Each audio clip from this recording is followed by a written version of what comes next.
Bonjour à tous. Je suis plus qu'heureuse de partager avec vous une histoire extraordinaire aujourd'hui, remplie de rebondissements surprenants et d'un voyage profondément transformateur. C'est l'histoire d'Avril Blake, une femme incroyable qui a fait face à une expérience mettant sa vie en danger, pour revenir avec de profondes idées sur ce qui nous attend au-delà de cette vie. Croyez-moi, cette histoire est vouée à résonner chez beaucoup d'entre vous, alors avant de plonger dans les détails, j'aimerais savoir d'où vous nous écoutez. Laissez un commentaire ci-dessous et faites-le moi savoir. Et si vous n'êtes pas encore abonné à la chaîne, c'est le moment idéal pour le faire. N'oubliez pas de cliquer sur l'icône en forme de cloche pour être toujours au courant des histoires comme celle-ci. Permettez-moi de prendre un moment pour me présenter. Je m'appelle Avril Blake, et honnêtement, je n'aurais jamais imaginé que je serais ici pour partager mon histoire personnelle avec vous tous. Pendant longtemps, j'ai gardé pour moi les événements de cette nuit inoubliable, non pas parce que j'avais peur d'être jugé, mais parce que j'avais besoin de temps pour traiter tout ce que j'avais vécu. Comment peut-on expliquer quelque chose qui repousse les limites de la compréhension humaine? Il est difficile de trouver les mots pour décrire une expérience qui remet en question tout ce que nous pensons savoir sur la vie et la mort. Mais aujourd'hui, j'ai le sentiment qu'il est enfin temps de m'ouvrir. Je ne suis ni écrivaine ni conférencière motivatrice, juste une femme ordinaire qui a fait face à quelque chose d'extraordinaire. Une mère qui a découvert un réservoir de force dont elle ignorait l'existence. Une personne qui est passée de l'autre côté, pour revenir avec une nouvelle perspective et un sens profond de la vie. Mon parcours ne se résume pas seulement à l'expérience traumatisante elle-même ou aux conséquences qui ont suivi. Il s'agit de lutter contre une perte réelle et de retrouver d'une manière ou d'une autre le chemin de la vie. C'est la prise de conscience que notre existence est bien plus complexe et stratifiée que nous ne pourrions jamais l'imaginer et que parfois, c'est seulement lorsque nous touchons le fond que nous commençons vraiment à apprécier la lumière. Avant tout cela, ma vie était comme celle de tout le monde, pleine de hauts et de bas habituels. J'étais la mère de Zayn, mon fils chéri, qui était en fauteuil roulant depuis l'âge de 8 ans. Je pensais que mon mariage avec Dean était indestructible, jusqu'au jour où la dure réalité de la trahison a brisé cette illusion. Les mois qui ont précédé cette nuit-là ont été remplis de chaos. J'avais l'impression d'être piégé dans une tempête implacable, épuisé émotionnellement et physiquement. J'avais une douleur constante dans mon bras gauche, une douleur que personne ne semblait comprendre. J'avais l'impression que mon corps essayait de m'avertir de quelque chose, mais j'étais trop concentré sur le maintien de tout cela pour écouter. Alors, je l'ai ignoré. Puis est arrivée cette nuit fatidique, une nuit qui a commencé comme n'importe quelle autre, mais qui a fini par briser mon monde entier. C'est le moment où j'ai franchi la ligne invisible entre la vie et la mort, pour revenir, transformé, avec une histoire que je me sens maintenant obligé de partager. Je sais que ce que je suis sur le point de raconter peut sembler incroyable, voire comme quelque chose tout droit sorti d'un rêve ou d'un conte fantastique. Mais je vous assure que chaque mot que je partage est aussi réel que le souffle que vous respirez en ce moment. C'est l'histoire d'une renaissance, mon propre parcours personnel sur la façon dont j'ai affronté la mort et, ce faisant, j'en suis ressorti avec un nouveau sens de moi-même et un nouveau but. J'ai entrevu l'enfer et l'avenir, et dans cet espace, j'ai réalisé quelque chose de profond, parfois, tout perdre est le tout premier pas vers la découverte de quelque chose de nouveau, de plus profond. J'espère que ce partage résonne en vous et suscite une réflexion sur la façon dont nous vivons nos vies, la façon dont nous aimons et les choix que nous faisons au quotidien. Alors, si vous êtes prêts, je vous invite à me rejoindre dans ce voyage, qui commence dans les profondeurs de l'agonie mais mène finalement à la lumière de l'espoir. L'espoir, mon histoire, est un voyage de la mort à la vie. Tout a commencé à s'effondrer des mois avant cette nuit charnière, à une époque où mon mariage ne semblait plus être le fondement de ma vie mais plutôt une façade en ruine. J'essayais désespérément de recoller les morceaux après que la confiance que j'avais en Dean, mon mari et le père de mon enfant, ait été brisée d'une manière que je n'aurais jamais cru possible. La trahison de Dean n'a pas seulement détruit le lien qui nous unissait, elle a aussi profondément ébranlé mon amitié la plus proche. Découvrir sa liaison a été dévastateur.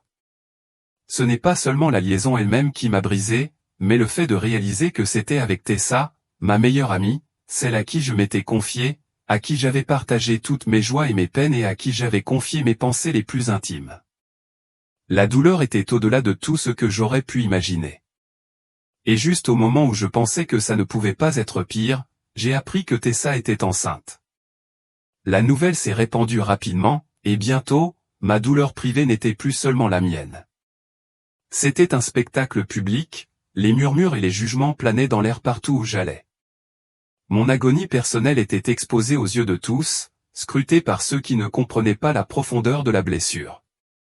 Comme si la trahison ne suffisait pas, mon corps semblait également me trahir. Une douleur étrange et lancinante s'était installée dans mon bras gauche.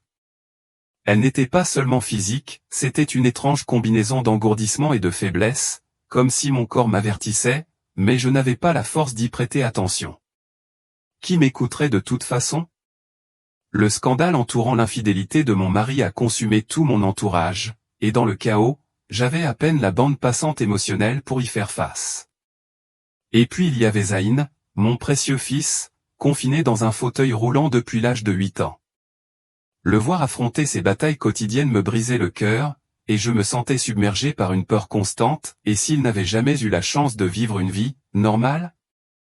Et si ces opportunités, les choses mêmes que je souhaitais pour lui glissaient entre les doigts ? Cette peur était ma compagne constante, et elle ne faisait qu'aggraver le poids de tout ce que je portais déjà. À mon insu, la vie nous réservait des rebondissements inattendus, à Dean et à moi. Après avoir réalisé que l'enfant que Tessa portait n'était pas le sien, Dean voulait désespérément faire amende honorable. Il m'a supplié de lui pardonner, insistant sur le fait qu'il avait franchi un cap, qu'il voulait reconstruire notre famille et prouver qu'il était un homme changé. Mais comment reconstruire quelque chose qui a été déchiré, morceau par morceau, jusqu'à ce qu'il soit méconnaissable ? Ses efforts pour se réconcilier ne semblaient qu'approfondir les blessures qu'il avait causées, et à chaque tentative, l'amour que j'avais pour lui se transformait en ressentiment amer. Chaque regard que je lui jetais faisait remonter des souvenirs de trahison, d'humiliation et la douloureuse vérité de ce qu'était devenue notre relation. Ces mots d'affection, censés guérir, me semblaient vides et insincères. Je me suis retrouvé piégé dans un mariage qui semblait avoir cessé d'exister, perdu dans une vie qui ne ressemblait plus à la mienne. J'aspirais à une échappatoire, mais j'étais paralysé par la confusion, ne sachant pas comment entamer le voyage vers la liberté. Physiquement, j'étais épuisé et émotionnellement, je me sentais brisé. Je ne savais pas que j'étais au bord de la rupture. Mais le changement se profilait à l'horizon. L'univers se préparait à intervenir d'une manière que je n'aurais jamais pu imaginer. La nuit qui allait tout bouleverser approchait et, sans même m'en rendre compte, je me préparais à un voyage qui allait m'emmener au-delà du royaume des vivants. Cela commença, comme c'est souvent le cas dans les jours ordinaires, par la recherche d'une normalité ou juste un bref répit dans la tension constante qui définissait ma vie. Pour tenter d'échapper momentanément au poids étouffant de tout cela, je décidai de me réunir avec des amis pour une partie de poker. Cela me semblait être une distraction assez simple, une occasion de sortir de ma douleur et d'être simplement Avril, pas l'épouse trahie, pas la mère angoissée, mais juste moi, une femme qui avait besoin d'une pause. Au fur et à mesure que la partie avançait, les rires remplissaient la pièce et, pendant ces précieux instants, j'en oubliais presque le chaos qui entourait ma vie. C'était comme remonter à la surface pour respirer après avoir été submergé pendant bien trop longtemps. Mais, comme c'est souvent le cas, quand on commence à ressentir un soulagement, la réalité a tendance à revenir brusquement. Zayn, mon fils, est entré en scène, comme il le faisait toujours, brisant le bref calme que j'avais réussi à trouver. Il était clairement ivre, ses yeux injectés de sang, son haleine chargée d'une odeur d'alcool, et il a insisté pour que je rentre à la maison avec lui. À cet instant, une vague d'émotions m'a frappé d'un coup, la colère face à son intrusion, la peur de ce qui pourrait arriver si je lui résistais, et un sentiment d'épuisement accablant dû aux batailles émotionnelles et physiques constantes. Pour des raisons que je ne parviens toujours pas à expliquer, j'ai accepté de l'accompagner. Peut-être était-ce la fatigue due aux luttes incessantes de ma vie quotidienne, ou peut-être était-ce une lueur d'espoir que les choses pourraient s'améliorer d'une manière ou d'une autre, ou simplement le désir de résoudre la situation et de retourner auprès de mon fils. Dean, dans son état d'ivresse, m'a encouragé à conduire sa nouvelle voiture, un véhicule inconnu, que je n'avais jamais conduit auparavant. L'idée de contrôler quelque chose d'aussi étranger a fait monter mon anxiété, mais une fois de plus, j'ai acquiescé. Il semblait plus facile de céder que de provoquer davantage de conflits, plus facile de se laisser porter que d'affronter la réalité de mon mariage en ruine et de la vie que je ne reconnaissais plus. Alors que nous étions assis dans la voiture, un lourd silence s'est installé entre nous, épais de mots non prononcés et d'une tension qui semblait presque tangible. La route s'étendait sans fin, chaque instant qui passait traînant derrière lui un poids dont je ne pouvais me débarrasser. Je pouvais sentir les yeux de Dean sur moi, son regard lourd, rendant l'air encore plus épais. Mes mains agrippèrent si fort le volant que mes jointures devinrent pâles, la tension correspondant au nœud d'anxiété qui se tordait dans mon estomac. C'est dans ce silence étouffant que Dean rompit enfin le silence, sa voix tranchant le silence. Il commença à parler de notre mariage, exprimant ce désir profond et désespéré de remonter le temps, de revenir à une époque où les choses étaient plus simples et meilleures. Mais ces mots étaient décousus, un mélange confus de regrets, d'accusations et de reproches. Un instant, il demandait pardon, sa voix suppliante, et l'instant d'après, il m'accusait de m'accrocher au passé, me disant que je devais simplement le laisser aller. Puis, sans prévenir, il tendit la main vers moi. Mais ce n'était pas le toucher doux et rassurant que j'avais connu autrefois, c'était énergique, urgent, presque frénétique. Il saisit mon doigt, tirant sur la bague en diamant qu'il m'avait offerte toutes ces années auparavant, le symbole d'un amour qui semblait maintenant être un lointain souvenir. Malgré tout ce qui s'était passé, la bague avait encore une signification pour moi, non pas comme un rappel de l'amour de Ronan, mais comme un morceau de mon ancienne moi, la femme qui avait cru en l'amour, en la loyauté, en les promesses d'un avenir commun.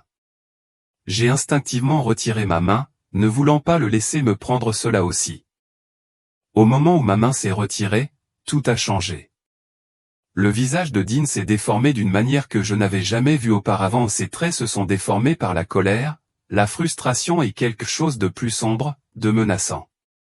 Avant que j'aie eu le temps de traiter le changement, il s'est jeté sur moi. Juste comme ça, mon monde a basculé en un clin d'œil. Un instant, je me concentrais sur la route périlleuse qui m'attendait, et l'instant d'après, Dean était sur moi, me clouant au siège avec une intensité dont je ne savais pas qu'il était capable. Son poids pesait sur moi, suffocant, écrasant. L'alcool dans son haleine était écrasant, une puanteur âcre qui me retournait l'estomac. Les yeux qui m'avaient regardé avec tendresse et amour brûlaient maintenant d'une férocité qui me fit frissonner. J'essayai de crier, mais le son resta coincé dans ma gorge, étranglé par la force de son avant-bras pressé fermement contre mon cou. La pression était insupportable, mes poumons avaient désespérément besoin d'air, mais j'avais l'impression que tout était écrasé en un instant. Mon corps hurlait pour avoir de l'oxygène, brûlant sous l'effort d'essayer de respirer, mais il n'y avait rien. Mes mains, autrefois si sûres de leur prise sur le volant, grattaient maintenant impuissantes ses bras, poussant et tirant, essayant de le déloger. Mais c'était inutile, il était trop fort, l'alcool semblait amplifier son pouvoir.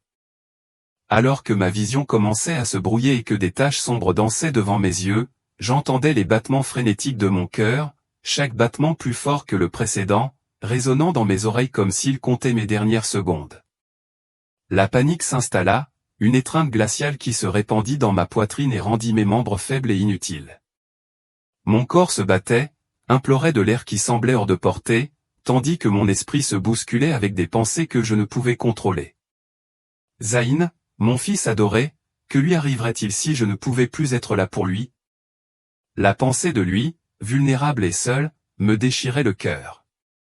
Je pensais à ma famille, à mes amis et à tous les rêves que je n'avais pas encore réalisés, à toutes les conversations qui n'avaient pas encore été dites. Est-ce qu'elles resteraient inachevées? Est-ce qu'elle se souviendrait de moi? Et à chaque seconde qui passait, le poids de tout cela menaçait de me consumer entièrement. Alors que je luttais pour traiter ce flot de pensées et d'émotions, j'avais l'impression d'être au bord du gouffre, prêt à craquer. Mais juste au moment où j'en arrivais au point où je pensais ne plus pouvoir supporter le poids, quelque chose de complètement inattendu se produisit. C'était comme si un voile s'était levé, et à cet instant, toute la douleur, la peur, la pression suffocante, tout cela a disparu. Pendant un instant fugace, je ressentis une étrange apesanteur, comme si je flottais, détaché du monde physique en dessous. Au début, je pensais avoir perdu connaissance, mais rapidement, je me rendis compte que je n'étais pas du tout inconsciente. J'observais tout avec une clarté sans pareille, comme si j'avais soudain obtenu un point de vue au-delà des contraintes de l'expérience humaine. Je pouvais voir Dean, toujours penché au-dessus de moi, me pressant contre le siège, et je pouvais même voir mon propre visage pâle, sans vie et apparemment vide. Mais je ne faisais plus partie de cette scène. Je me tenais au-dessus de tout cela, observant tout cela comme un observateur extérieur, détaché du chaos. Tandis que je regardais les événements se dérouler, j'ai vu le moment exact où Dean, mon partenaire autrefois bien-aimé, a réalisé l'ampleur de ce qu'il venait de faire.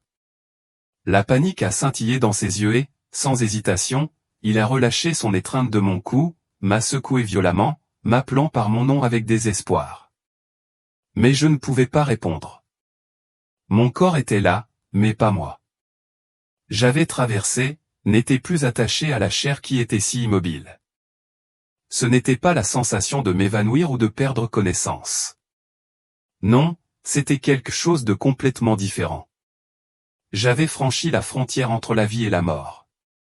Et à ce moment-là, au lieu d'être englouti par la terreur ou le désespoir, j'ai été enveloppé d'un sentiment de sérénité écrasant ou une paix si profonde et réconfortante qu'elle surpassait tout ce que j'avais connu dans la vie. C'était comme si toute la douleur et la peur que j'avais portées si longtemps avaient été balayées, remplacées par un calme indescriptible. Au moment où je commençais à m'habituer à cette nouvelle compréhension, quelque chose d'extraordinaire se produisit. Une lumière brillante, radieuse et plus éblouissante que tout ce que j'aurais pu imaginer m'entoura. Elle n'était ni dure ni aveuglante, mais douce, enveloppante et remplie d'une chaleur qui semblait rayonner de l'intérieur. La lumière pulsait avec une énergie d'amour pur, un amour si profond et sans limite qu'il me prit par surprise. Ce n'était pas seulement de la chaleur que je ressentais, c'était un amour si écrasant que je pouvais le ressentir dans chaque fibre de mon être, comme si j'étais entouré par l'essence même de la compassion. À ce moment-là, j'ai su avec une certitude inébranlable, une certitude qui transcendait les mots ou la raison, que ce n'était que le début d'un voyage, un voyage qui s'étendait au-delà des limites de la vie que j'avais connue. Alors que je me sentais doucement éloigné de la scène, de Dean, du corps qui gisait immobile dans la voiture, c'était comme si j'étais guidé par une main invisible, une force bienveillante qui me conduisait vers quelque chose de plus grand. Il n'y avait ni peur, ni douleur, seulement un sentiment de paix qui m'enveloppait, un accueil qui m'enveloppait comme une douce étreinte. En m'éloignant, je pris conscience que je n'étais plus limité par mes sens physiques. Soudain, je pouvais percevoir tout ce qui m'entourait avec une intensité que je n'avais jamais ressentie. Les couleurs explosèrent dans une vivacité presque indescriptible, plus vive que tout ce que j'avais jamais vu auparavant. Les sons étaient également plus clairs, plus résonnants, comme si je pouvais entendre le tissu même de l'existence.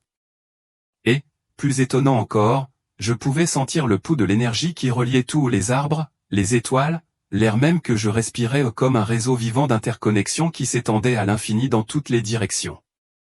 Tout était vivant d'énergie, avec un but, et je faisais partie de tout cela. C'était une sensation qui me remplissait d'émerveillement, qui me faisait comprendre au plus profond de mon âme qu'il y avait bien plus dans la vie et l'existence que je n'en avais jamais su. Quelques instants plus tard, je me suis retrouvé dans un espace si indescriptible qu'il défiait toute tentative d'explication.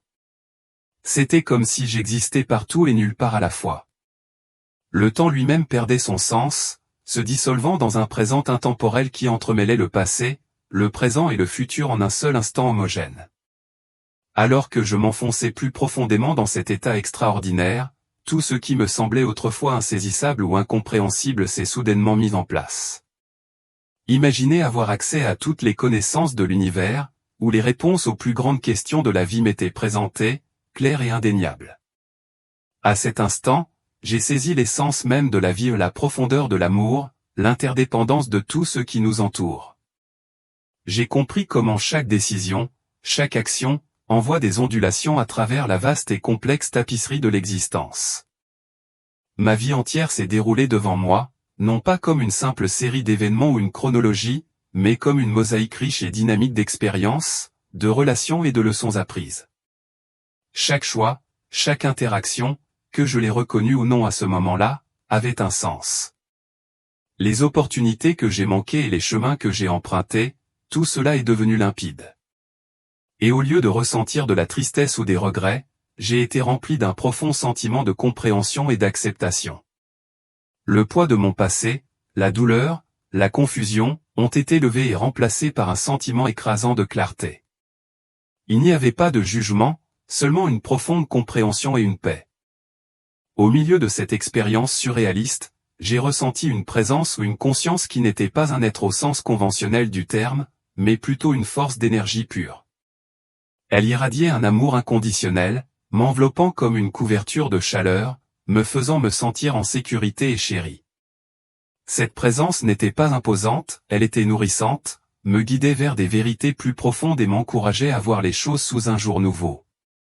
La communication avec cette présence ne se faisait pas par des mots, mais par des pensées et des sentiments, un échange de compréhension à un niveau qui transcendait le langage. C'était une connexion intime qui semblait à la fois éternelle et immédiate. Je me suis retrouvé à réfléchir au mystère de la vie, à la nature de la souffrance et à la question qui avait toujours persisté dans mon esprit, que se passe-t-il après notre dernier souffle? Les réponses ne sont pas venues sous forme d'explications logiques, mais sous forme de révélations profondes, des vérités que j'avais toujours sues au plus profond de mon âme mais que je n'avais jamais pleinement comprises jusqu'à présent. J'ai réalisé que notre temps sur Terre est comme aller à l'école, un lieu d'apprentissage et de croissance.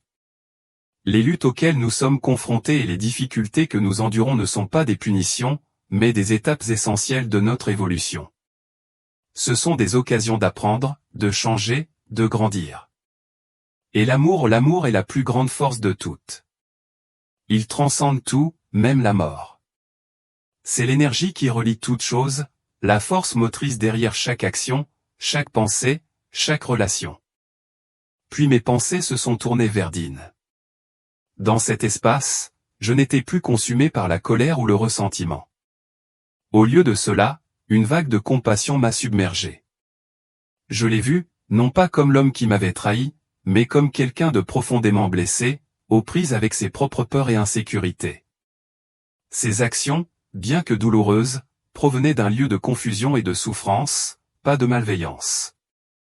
J'ai compris, à ce moment-là, que le pardon ne consistait pas seulement à le laisser s'en tirer, mais à me libérer de la douleur de la colère.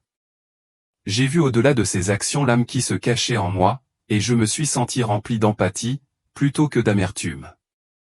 Et puis il y avait Zayn, mon fils. Un amour si vaste et si englobant a gonflé en moi que j'avais l'impression qu'il pourrait s'étendre jusqu'à l'éternité. Sa vie, malgré ses difficultés, avait un but important et significatif. J'ai vu la manière unique dont il était destiné à toucher le monde, à enseigner aux autres par sa résilience et sa force. Les leçons qu'il transmettrait et le courage dont il ferait preuve inspireraient d'innombrables autres personnes. À ce moment-là, j'ai su que son voyage, avec tous ses hauts et ses bas, avait une signification profonde, qui allait bien au-delà de ce que je pouvais comprendre dans ma propre vision limitée de la vie. Alors que ces idées m'envahissaient, je me suis retrouvé face à un choix qui me semblait monumental, mais en quelque sorte inévitable. Devais-je rester dans cet état de compréhension bienheureuse, ce puits profond d'amour et de paix, ou devais-je revenir? Une partie de moi aspirait à rester, à explorer les profondeurs infinies de cette nouvelle réalité, à découvrir encore plus les vérités profondes qui m'entouraient.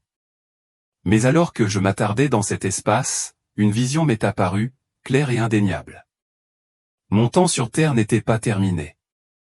J'étais rappelé. Je pouvais sentir l'attraction, une force douce mais puissante me guidant pour revenir. Ce n'était pas seulement un retour physique, c'était un retour à mon objectif, un retour au voyage qui m'attendait encore. Cette vision n'a pas seulement apporté de la clarté, elle m'a insufflé un nouveau sens de l'objectif et le courage d'accepter tout ce qui m'attendait. Alors que je m'enfonçais davantage dans cet état de conscience accrue, l'univers semblait s'enrouler autour de moi, partageant ses vérités profondes. Puis, quelque chose de remarquable a retenu mon attention, une image qui se déroulait devant moi comme une scène du futur. À ce moment-là, j'ai vu Zayn, mon fils. À ma grande surprise, il n'était plus confiné dans un fauteuil roulant. Il se tenait droit et marchait avec assurance, son visage rayonnant d'un sourire radieux et joyeux. Il paraissait plus âgé, peut-être dans la vingtaine. À côté de lui se tenait une jeune femme, sa femme, et ils marchaient main dans la main, échangeant des regards affectueux. Une vague de pure joie a gonflé en moi lorsque j'ai été témoin de leur amour. Zayn, un garçon autrefois pris au piège par les circonstances, vivait une vie pleine de possibilités. La vision a changé à nouveau. Maintenant, je les voyais dans une maison confortable. Zayn était assis par terre, entouré de rires, jouant joyeusement avec deux petits-enfants, mes petits-enfants. Leur rire a rempli la pièce, et alors qu'ils appelaient « Papa », il les a soulevés dans les airs, son visage rayonnant de bonheur. L'amour qu'il avait trouvé, la famille qu'il avait créée, était une vision de tout ce que j'avais espéré pour lui. La vision a continué à se dérouler, montrant Zayn dans un bureau, profondément absorbé par son travail. Son visage était concentré et déterminé. Il était devenu un professionnel respecté, quelqu'un dont les contributions faisaient une différence significative dans le monde. J'ai ressenti un sentiment de fierté immense en le regardant devenir l'homme que j'avais toujours cru qu'il pouvait être. Les scènes se succédaient, Zayn s'adressait à un large public, partageait son histoire de résilience et d'espoir. Il recevait des prix, était célébré pour ses réalisations et avait un impact sur ceux qui l'entouraient. En le regardant vieillir avec grâce, entouré d'une famille aimante et d'amis fidèles, j'ai ressenti un profond sentiment d'accomplissement. Zayn était devenu tout ce dont j'avais rêvé pour lui, fort, déterminé, plein de vie et entouré d'amour. Ce n'était pas seulement une vision de l'avenir, c'était un puissant rappel de mon rôle dans sa vie. Cela montrait clairement que Zayn avait besoin de moi, pas seulement en tant que mère pendant son enfance, mais tout au long de son parcours. Il avait besoin de ma force, de ma confiance en lui et de mon amour pour l'aider à surmonter les défis à venir. J'ai réalisé que j'avais un rôle essentiel à jouer dans sa transformation, de l'enfant en fauteuil roulant à l'homme dynamique et épanoui que je venais de voir. À ce moment-là, le choix est devenu clair. Je ne pouvais pas rester dans le monde paisible que j'avais trouvé. L'avenir de Zayn l'attendait et il était de mon devoir de l'aider à y parvenir. J'ai ressenti une indéniable envie de revenir, quelle que soit la douleur que cela pourrait entraîner. Je devais revenir dans la vie pour lui. Il aurait besoin de moi pour être le soutien dont il avait besoin pour croire en lui-même, pour continuer à avancer et pour construire la vie que j'avais vue. Alors que la vision vive commençait à se dissoudre, les émotions qu'elle laissait dans son sillage refusaient de s'estomper. Un profond sentiment d'espoir, une détermination inébranlable et un amour sans limite persistaient en moi. J'ai réalisé, à ce moment-là, que ce voyage ne serait pas facile. Le chemin à parcourir serait semé d'embûches, d'obstacles qui mettraient ma détermination à l'épreuve et de moments où le doute pourrait s'infiltrer comme une ombre, obscurcissant ma clarté. Mais, avec cette vision encore fraîche dans mon cœur, j'ai ressenti un nouveau sens de la vie, une raison impérieuse de me tenir debout, quelles que soient les circonstances. Alors que l'image finale de Zayn s'effaçait lentement de mon esprit, je me préparais à tout ce qui m'attendait, me sentant plus préparé que jamais. J'étais prête à assumer mon rôle, pas seulement celui de sa mère, mais celui de la force directrice dont il avait besoin pour traverser les méandres de la vie, le conduisant vers l'avenir radieux que j'avais toujours imaginé pour lui. Pourtant, avant de pouvoir pleinement franchir cette étape, un autre voyage m'attendait. Ce ne serait pas un chemin que j'avais jamais imaginé, une destination au-delà de ma compréhension. C'était un endroit qui me forcerait à affronter l'essence même de la vie et de la mort d'une manière que je n'aurais jamais pu prévoir. Alors que je pensais avoir déjà vécu les extrêmes les plus profonds de ce voyage, la transition s'est produite, rapide, inattendue et désorientante. La lumière chaude et réconfortante qui m'avait enveloppé a commencé à s'estomper, remplacée progressivement par une obscurité écrasante et suffocante. J'avais l'impression d'être aspiré dans un abîme, un vide immense qui brisait toutes mes idées préconçues sur l'existence et les frontières entre la vie et la mort. Tout à coup, je me suis retrouvé dans un environnement différent de tout ce que j'aurais pu imaginer, bien plus terrifiant que toutes les représentations de l'enfer que j'avais rencontrées dans les histoires ou les films. Il n'y avait pas de démons cracheurs de feu, pas d'enfers imposants. Ce à quoi je faisais face était bien plus primitif, brut et effrayant. L'air autour de moi semblait pulser d'un poids dense et étouffant chaque respiration. Une puanteur rance et sulfurique mêlée à un sentiment accablant de désespoir s'installa au plus profond de ma poitrine. La température fluctuait violemment, d'un froid glacial et mordant qui me faisait mal aux os à une chaleur suffocante qui me laissait à bout de souffle.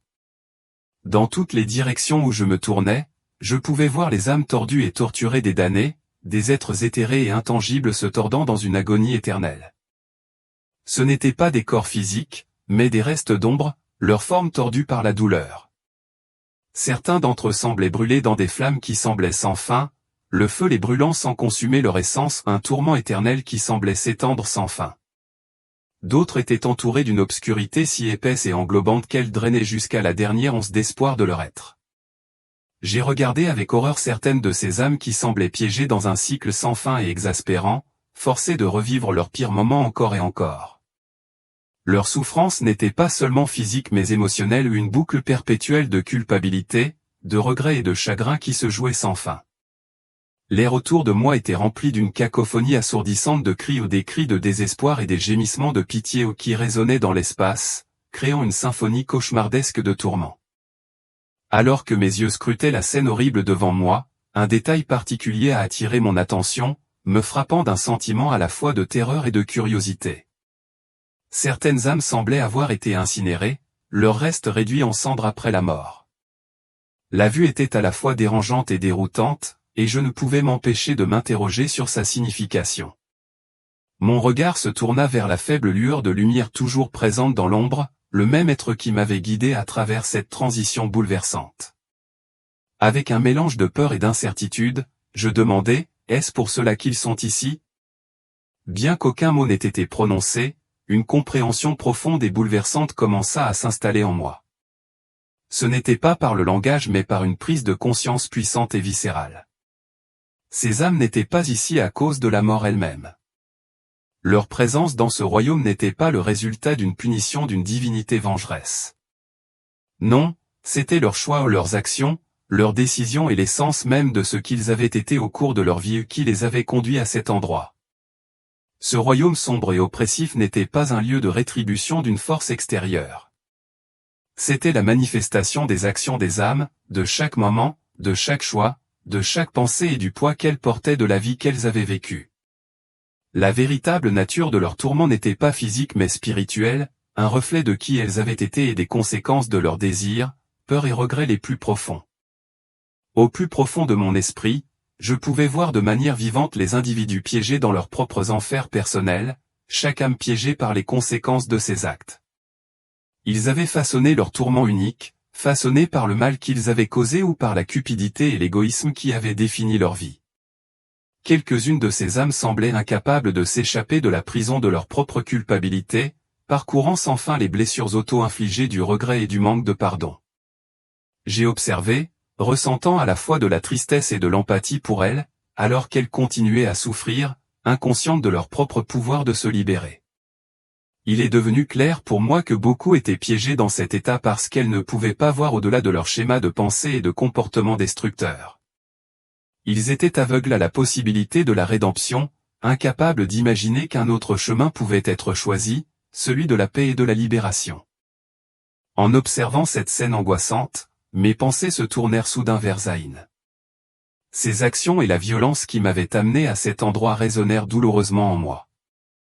Pourtant, à cet instant, au lieu de la colère à laquelle je m'attendais, une tristesse écrasante s'empara de mon cœur. S'il continuait sur sa lancée, je savais dans mon âme que cela pourrait très bien être son destin aussi. Cette prise de conscience m'est venue comme une vérité profonde et poignante, nos choix, les mots que nous prononçons et les actions que nous entreprenons, tout cela se répercute sur le monde, affectant non seulement nos vies mais aussi celles des autres. J'ai compris, plus que jamais, que notre responsabilité personnelle a un poids immense. Les décisions que nous prenons ne sont pas isolées, elles créent des vagues qui peuvent soit nous élever vers quelque chose de plus élevé, soit nous entraîner dans le désespoir. À ce moment-là, une attirance douce, presque imperceptible, a commencé à m'éloigner de ce royaume cauchemardesque, et avec elle est venu un profond sentiment de clarté. J'avais été témoin de l'essence même de ce que signifiait être pris au piège dans l'obscurité, mais je comprenais aussi quelque chose de plus profond à présent sur la nature du bien et du mal, du paradis et de l'enfer. Ces concepts n'étaient pas simplement des lieux physiques, mais des états de conscience, façonnés par les choix que nous faisons chaque jour. J'ai réalisé que le paradis et l'enfer ne sont pas définis par la géographie ou la mythologie. Ce sont les paysages intérieurs que nous créons par nos pensées, nos actions et nos intentions. La terreur dont je venais d'être témoin n'était pas une fin, mais une partie cruciale du voyage qui m'a conduit à une nouvelle compréhension du monde. Elle a renforcé ma détermination à revenir, à reprendre ma place dans le monde une fois de plus, armé de cette sagesse. Je savais maintenant que ma mission était bien plus vaste que ma propre guérison. J'étais là non seulement pour nourrir Zayn, pour l'aider à reconnaître son potentiel, mais aussi pour donner l'exemple, en vivant d'une manière qui inspirerait les autres à choisir la gentillesse et à rechercher la lumière, même dans les moments les plus sombres. Mon but n'était pas seulement de survivre, mais de montrer aux autres qu'eux aussi pouvaient surmonter leurs difficultés et qu'il y avait toujours un chemin vers la rédemption, quelle que soit la profondeur de leur désespoir. Cette clarté renforçant ma détermination, j'ai senti le changement, le doux retour vers ma vie. La transition a été lente et délibérée, comme si un fil invisible me tirait à travers les terres, me guidant vers mon lieu d'appartenance. C'était comme si l'univers lui-même avait orchestré ce retour, me réintégrant dans le tissu de la vie avec un but et une intention. Mais lorsque je suis retourné dans mon corps, le contraste était saisissant. Le sentiment de conscience élargie, si clair et profond quelques instants auparavant, a commencé à s'estomper. Les vérités universelles qui m'avaient été si vives à ce moment-là commencèrent à s'estomper, comme la brume qui s'évapore au soleil du matin. C'était comme si j'essayais de retenir l'eau à main nue, plus j'essayais de la saisir, plus elle me glissait dans les airs. Puis, soudain, je fus propulsé dans ma forme physique, et la sensation fut écrasante. J'avais été si légère, si illimitée, dans cet espace éthéré, mais maintenant, j'étais à nouveau enfermé dans mon corps humain fragile. Chaque nerf semblait s'enflammer dans un feu de sensation, chaque muscle hurlait de douleur. Le contraste frappant entre la sérénité que je venais de ressentir et l'agonie qui me consumait à présent était presque insupportable. J'avais l'impression que l'univers m'avait ramené dans cette prison physique, et la différence brutale entre les deux réalités était presque insupportable. Pourtant, malgré l'inconfort et la douleur, je savais que mon voyage était loin d'être terminé. Je n'étais pas seul dans cette lutte, et les leçons que j'avais apprises me guideraient vers l'avant, à travers chaque épreuve et chaque défi. J'étais prête, plus que jamais, à affronter ce qui m'attendait. J'essayais de respirer, luttant pour me rappeler comment respirer. Ma poitrine palpitait, probablement à cause des tentatives de réanimation, et chaque battement de cœur me semblait être un immense effort. Quand j'ouvris enfin les yeux, le monde autour de moi me parut étrange, presque surnaturel. Les couleurs semblaient ternes et les sons étaient atténués, comme si je regardais la réalité à travers un fin voile. Il y avait Ronin, son visage gravé de peur et de choc. Il me secoua, m'appelant par mon nom, et le contact de ses mains me semblait répugnant. L'homme que j'avais autrefois chéri me semblait maintenant comme un étranger, une menace qui avait failli me prendre la vie. J'essayais de parler, mais ma gorge était sèche et irritée. Tout ce que je parvins à faire fut un murmure rauque. « Lâche-moi !» Il semblait que Ronin ne m'entendait pas ou choisissait d'ignorer ma supplication. Il persista dans ses tentatives frénétiques de me retenir, croyant peut-être qu'il pouvait réparer les dommages qu'il avait infligés. Pour lui, c'était probablement un effort pour aider. Pour moi, c'était comme une invasion. Rassemblant des forces au plus profond de moi, je le repoussai. Mon corps protesta violemment contre ce mouvement soudain, mais j'ignorais la douleur, alimentée par l'adrénaline. Je sortis en titubant de la voiture, mes pieds tremblants sur le sol froid. L'air de la nuit frappa mon visage, et j'inspirai profondément, savourant chaque respiration comme si c'était à la fois la première et la dernière. Mes sens dansaient entre la conscience accrue et l'engourdissement. Je pouvais sentir l'herbe humide et entendre un chien aboyer au loin. Les lampadaires vacillants étaient à la fois familiers et bizarres. Derrière moi, Ronin sortit de la voiture, sa voix mélangeant panique et désespoir. Avery, s'il te plaît, laisse-moi t'aider. Je suis vraiment désolé. Je ne sais pas ce qui m'a pris. Les mots qu'il me lança fendirent l'air, et lorsque je me retournai pour lui faire face, je fus prise de court. L'homme que j'avais redouté quelques instants auparavant semblait maintenant diminuer, presque pitoyable. Dans ses yeux, je pouvais clairement voir la peur, le remords et la confusion tourbillonner autour de moi. Pendant une seconde, une lueur de compassion s'est allumée en moi. J'ai repensé à tout le chaos que nous avions créé dans nos vies ensemble, mais ensuite bam. La dure réalité de ses actes s'est écrasée sur moi. La brûlure de sa main sur mon cou était encore fraîche, faisant remonter à la surface des souvenirs d'étouffement, de désespoir et même de mort. C'était bouleversant. Ne t'approche pas, réussis-je à dire, mon ton étonnamment stable. C'est fini Ronin. C'est fait. Il fit un pas en avant, sa main tendue comme pour essayer de combler le fossé entre nous. Sans réfléchir, je reculai instinctivement. S'il te plaît, Avery, dit-il. Discutons-en. Je peux être différent, je le jure. À ce moment-là, quelque chose en moi s'est brisé. Toute la colère, la peur et la frustration que j'avais refoulées au fil des années ont surgi comme un volcan en éruption. Changer, criai-je presque, mes mots résonnant dans l'air calme de la nuit. Tu m'as presque tué, Ronin. Pas plus que ça, je suis mort cette nuit-là dans cette voiture. Il me regarda avec une expression perplexe, luttant clairement pour saisir ce que je voulais dire. Comment pouvais-je articuler le voyage que j'avais traversé, la mort que j'avais métaphoriquement vécue? Tu ne comprends tout simplement pas, insistai-je. J'ai vu des choses qui vous effrayeraient. J'ai découvert des vérités que vous ne pouvez pas comprendre. Et vous savez ce que j'ai fini par réaliser. Ce n'est pas de l'amour, dis-je en faisant un geste entre nous. Ça n'a jamais été le cas. Il resta figé, absorbant le torrent d'émotions que je déchaînais. Je lui racontai sa trahison, comment il avait non seulement brisé notre mariage, mais avait aussi dépouillé ma confiance en moi et anéanti mon estime de moi. Je lui racontai à quel point j'avais eu à supporter le fardeau de maintenir notre famille unie tout en sacrifiant mon propre bonheur. Puis, je commençai à parler de Zayn. Je lui ai brossé le tableau de l'avenir brillant que j'avais imaginé pour lui, un avenir rempli de promesses et de grandeur. Notre fils est destiné à des choses incroyables, Ronin. Il va affronter des défis et les surmonter. Il va inspirer les autres et trouver le véritable amour. Et je dois être là pour en être témoin.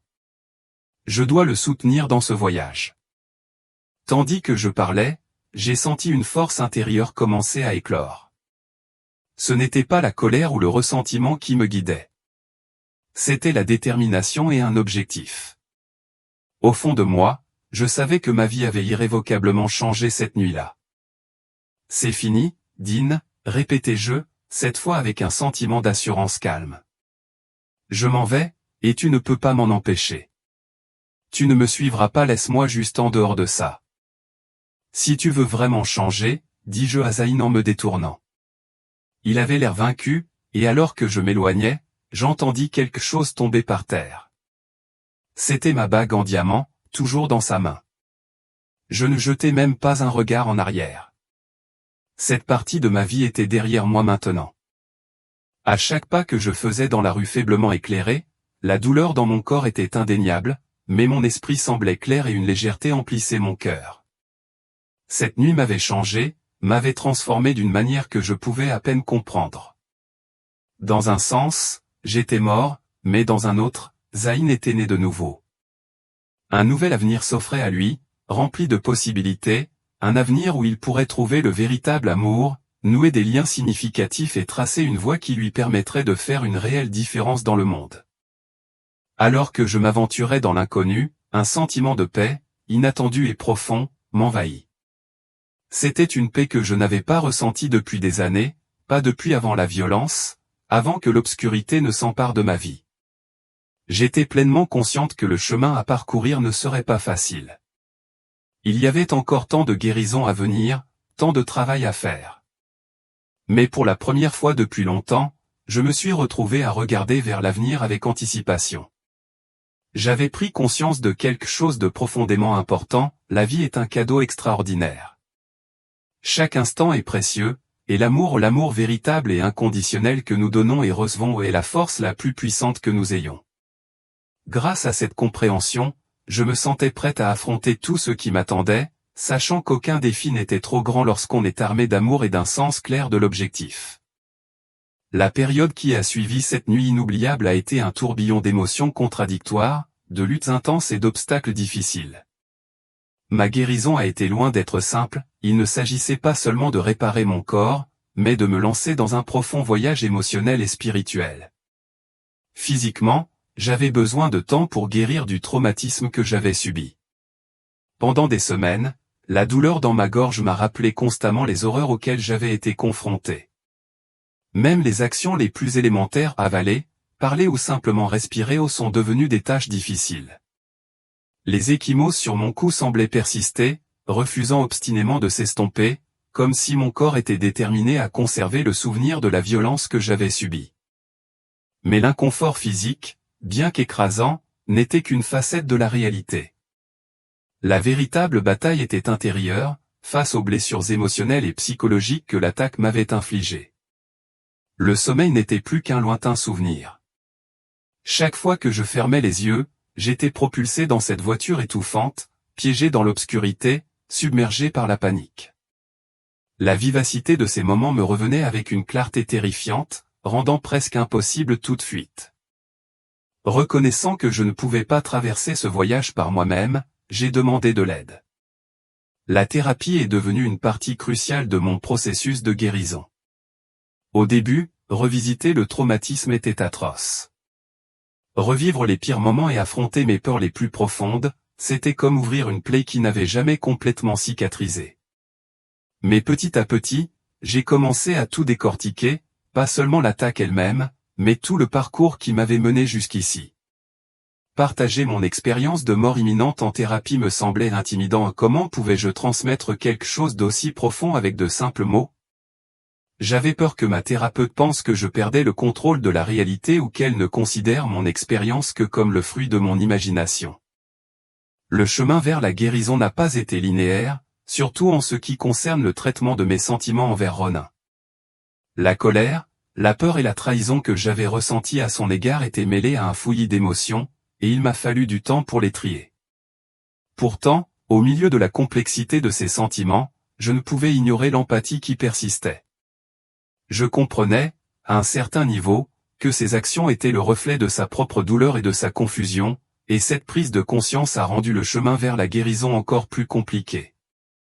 Trouver l'équilibre entre affronter mes émotions et rechercher le pardon, tout en me protégeant, est devenu un processus long et souvent épuisant. Mais malgré tout cela, Zayn est resté ma constante, mon roc. Dans les premiers instants qui ont suivi, sa confusion et sa peur étaient palpables.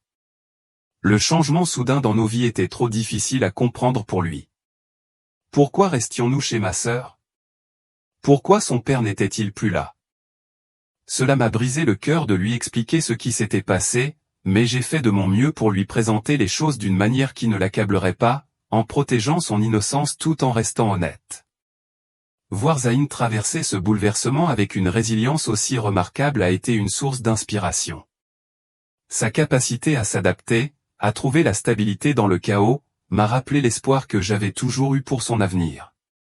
En retour, sa force m'a donné le courage de continuer à avancer, de me concentrer non seulement sur mon propre rétablissement, mais aussi sur l'aide à lui pour guérir. Lentement, j'ai commencé à changer de perspective, passant de la simple survie à l'accompagnement de Zayn pendant qu'il grandissait, en l'aidant à accepter la nouvelle réalité à laquelle nous étions confrontés ensemble, une étape à la fois. Au fil des jours, j'ai lentement commencé à reconstruire ma vie, morceau par morceau. Je nous ai trouvé un petit appartement confortable, un endroit où Zayn et moi pouvions prendre un nouveau départ, et finalement, je suis retourné au travail. Les premiers jours ont été difficiles, c'est le moins que l'on puisse dire. Le poids de tout ce que j'avais traversé pesait lourd sur mes épaules, ce qui rendait ma concentration difficile, et les questions incessantes de mes collègues, ainsi que le regard compatissant, ne faisaient qu'intensifier ce poids. Mais avec le temps, les choses sont devenues progressivement plus faciles. Le rythme de ma vie quotidienne a commencé à se stabiliser et j'ai commencé à sentir que je pouvais à nouveau respirer. L'un des changements les plus profonds que j'ai vécu pendant cette période a été le changement de ma vision de la vie. Ayant été si près de tout perdre, j'ai commencé à voir le monde avec des yeux nouveaux. Les joies les plus simples que je tenais autrefois pour acquises, le sourire de Zayn, la chaleur du soleil sur ma peau, le goût réconfortant de mon café du matin sont devenus des moments que j'appréciais. La gratitude m'a envahi d'une manière que je n'avais jamais connue auparavant, et je me suis retrouvé à savourer ces petits plaisirs éphémères qui me semblaient autrefois insignifiants. Pour conserver ce sentiment de paix, je me suis tourné vers la méditation. J'espérais qu'elle m'aiderait à renouer avec la tranquillité que j'avais ressentie lors de mon expérience de mort imminente. La méditation est devenue un moyen de me recentrer, de centrer mes pensées lorsque le bruit de la vie devenait écrasant. Bien sûr, ce n'était pas toujours facile. Certains jours, les aspects banals de la vie, le travail, les courses, le désordre des responsabilités quotidiennes me semblaient si éloignés de ces expériences sereines que je commençais à douter de leur réalité. Mais pendant ces moments de réflexion plus calmes, je renouais avec ce sentiment de connexion, ce sentiment qu'il y avait quelque chose de plus grand au-delà de cette existence, quelque chose qui me guidait vers une compréhension plus profonde. Parallèlement à cela, ma spiritualité a évolué. Je n'ai suivi aucune voie religieuse particulière, mais j'ai nourri une foi profonde dans la bonté inhérente à l'univers et dans l'interdépendance de tout ce qui m'entoure. Je ne me voyais plus comme séparé du monde, mais comme faisant partie d'une tapisserie plus vaste et plus complexe. Ce sentiment d'unité est devenu le prisme à travers lequel je voyais tout, et il m'a permis de faire face aux défis de la vie avec moins d'agressivité.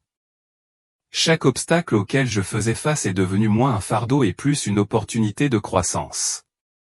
C'était comme si chaque difficulté avait le potentiel de m'apprendre quelque chose de nouveau, de me pousser plus loin dans mon cheminement vers la guérison et la découverte de soi.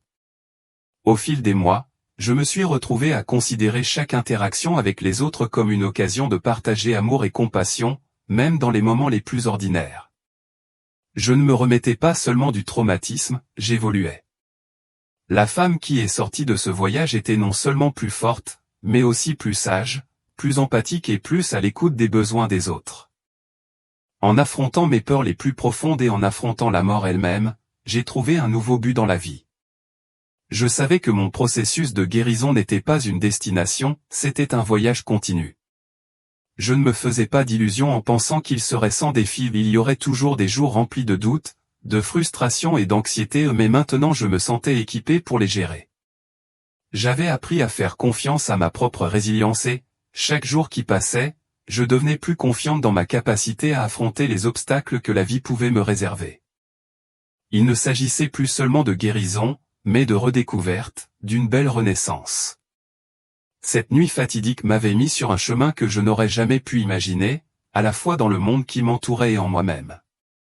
En repensant à ces années où tout avait changé si radicalement, je reconnaissais à peine la personne que j'étais. L'expérience de mort imminente était devenue plus qu'un simple événement, elle avait été un tournant, le catalyseur d'une transformation profonde et durable qui avait touché tous les aspects de ma vie. L'un des changements les plus importants qui se sont produits pendant cette période a été dans ma relation avec Zayn.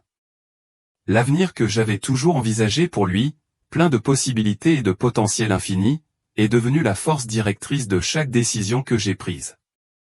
J'ai commencé à regarder au-delà de ses limites et à me concentrer sur son potentiel illimité. Je l'ai encouragé à poursuivre ses rêves, à ne jamais se contenter de rien de moins que ce qu'il désirait vraiment dans la vie. La résilience de Zayn m'a toujours étonné. J'ai vu en lui une force qui avait souvent été négligée, une détermination tranquille qui l'a poussé à affronter chaque obstacle de front. Il a fait face à chaque défi avec un courage qui m'a inspiré, me rappelant chaque jour le pouvoir de la persévérance. Lorsque les médecins lui ont recommandé une thérapie expérimentale qui lui offrait une chance de retrouver une certaine mobilité, Zayn n'a pas hésité une seconde. Sans un seul instant de doute, il a saisi l'opportunité avec enthousiasme, déterminé à faire tout ce qu'il fallait. Le processus a été long, difficile et douloureux.